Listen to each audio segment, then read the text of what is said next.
They say I'm anti-Muslim. Really? Are you telling me that all Muslims support jihad? I mean, look, I don't have to pat on the back every Muslim that doesn't want to kill me. That's my bar. We are seeing increasingly in this country an abridgment on our freedoms, and most particularly freedom of speech. And I can tell you, no society can stay free without it. Without freedom of speech, peaceful men are forced to resort to violence. As you see, this past week, another court case of mine, AFDI sued New York City, won again.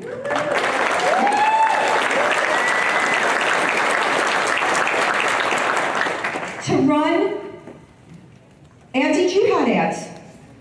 Now, mind you, across this country, thousands of anti-Israel, anti-Jewish ads run. Nobody says anything. They don't have to sue. They run. Nobody destroys them. Nobody defaces them. Nobody vandalizes them. I put 10 ads in a subway. Every single one is destroyed within the hour. Well, and that's illustrative of the war on free speech. So now in New York City, being that I won, the New York City MTA board had a meeting and decided we're not taking political ads, any more political ads, ever. But this has nothing to do with Pamela Geller. This is a war. I submit to you that if you want to learn who rules over you, find out who you cannot criticize. The media is self-enforcing a Sharia. Under the Sharia, you cannot criticize or offend Islam. Molly Norris, a couple of years ago, a little-known cartoonist, had an idea. You know, after the South Park producers were threatened because they had put Muhammad in, you know, in a teddy bear costume. I thought that was rather sweet. It's not how I would depict him, but whatever.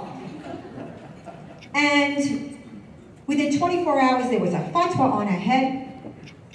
She was told by the FBI that she had to go into hiding, she had to give up her job, she had to give up her name, her home, everything, at her own expense. And yet, how many people know about Molly Norris? And why isn't Molly Norris the poster girl for the media? Instead, PEN, the Organization of Writers, gives an award of courage, Freedom of Expression Courage Award, to the Charlie Hebdo, now dead, editorial staff, and 145 writers signed a petition against the award. What next? Are they going to sharpen the blades of their executioners? It's madness. We are subjected to the most offensive attacks, always. I don't even want to talk about what they call me. Hey, media, I'm offended.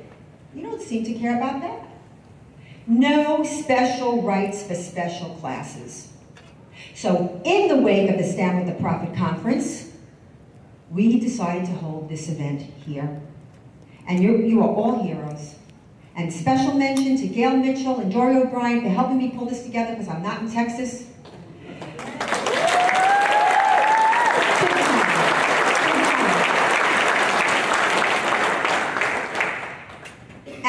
And kudos to the over 300 cartoonists, wannabe cartoonists, who took the risk and submitted cartoons. Yes.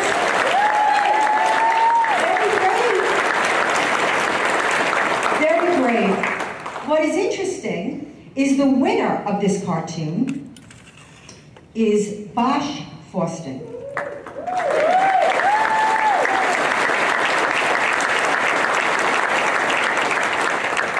Jyllands-Posten is a former Muslim cartoonist.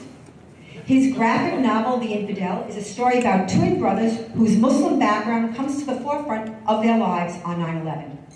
One responds by creating a counter-jihad superhero, a comic called Pigman, while the other surrenders to Islam. Bosch's debut graphic novel, Table for One, received the praise of acclaimed American cartoonist Alex Toth, along with an Eisner Award nomination. This is a really brave human being.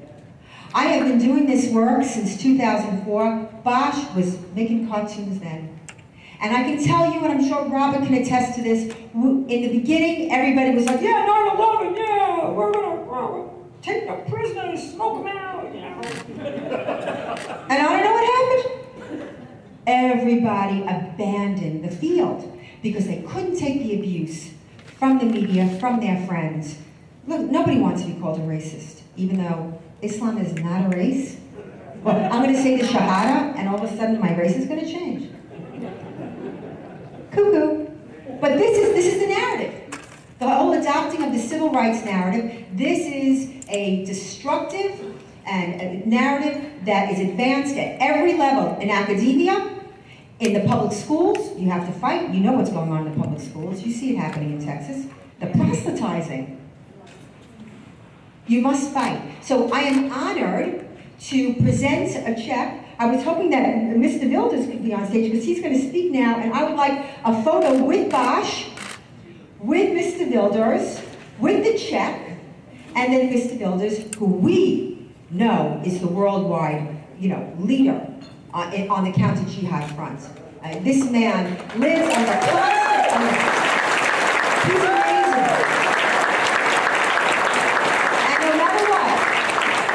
And no matter what, and this is why I'm so simpatico, he keeps coming out guns blazing. You know what they call him, no matter how much abuse he takes, he's right, he's righteous, and he knows it.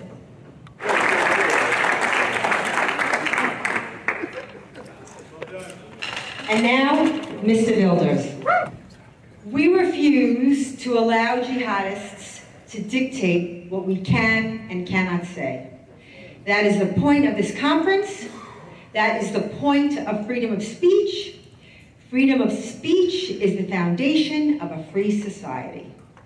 Boom, literally. Without it, a tyrant can wreak havoc unopposed while his opponents are silenced. That's why you're here, and when you leave here, it's what you're going to tell your friends. And you're going to post the photos on Facebook. And you're going to show people how to be free, and how to be brave, and how to have the courage of your convictions. That's what we're doing here. Every newspaper that refused to run the Hebdo cartoons had blood on their hands. That's right. Yeah.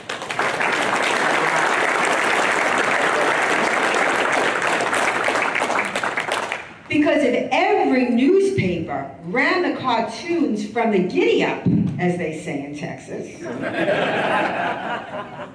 if that Danish cartoon nonsense in 2005, where this small newspaper, had a contest to, draw Muhammad, and it was decided at an OIC conference, Organization of Islamic Cooperation, the largest world body of 56 Muslim countries, plus the Palestinian Authority. It was decided that they were going to impose the Sharia. That's what they were going to do. And here we are, 8 years later, you have a president of the United States not only declaring in the UN that the future does not belong to those that slander the prophet, but in the wake of the slaughter of our ambassador and military attaches and consulate attaches, blamed the First Amendment. Completely and utterly falsely, as we now know, there was absolutely no truth to it, but even if there was, blaming the First Amendment, and the only one who went to jail was a YouTube filmmaker. Really the first political prisoner in this country under the Sharia. Think about it. Hillary Clinton, when she met with the families of the dead, of the murdered, said she was going to get that YouTube filmmaker. It's incredible. We are fighting for nothing less than a question of freedom or slavery.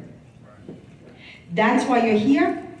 That's why you must go out into the world and advance the fight for freedom.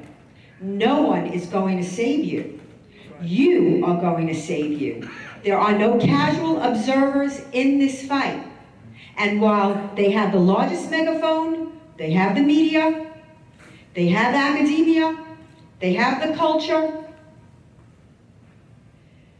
David won too, you know. That's right. Yeah. David won too.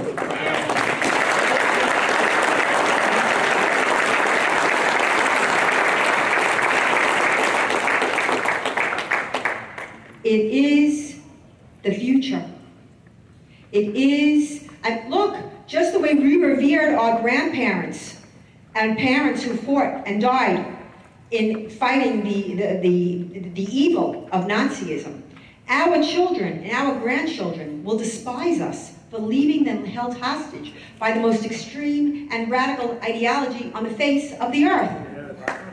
We must stand up, and if history has taught us anything, it's that small groups, small movements can become huge intellectual movements. We need a revolution of the mind. We're right, we're righteous, do not back down, never give up, never give in. Take this meeting with you right here and go to work. Thank you, ladies and gentlemen, for coming. God bless you. God bless you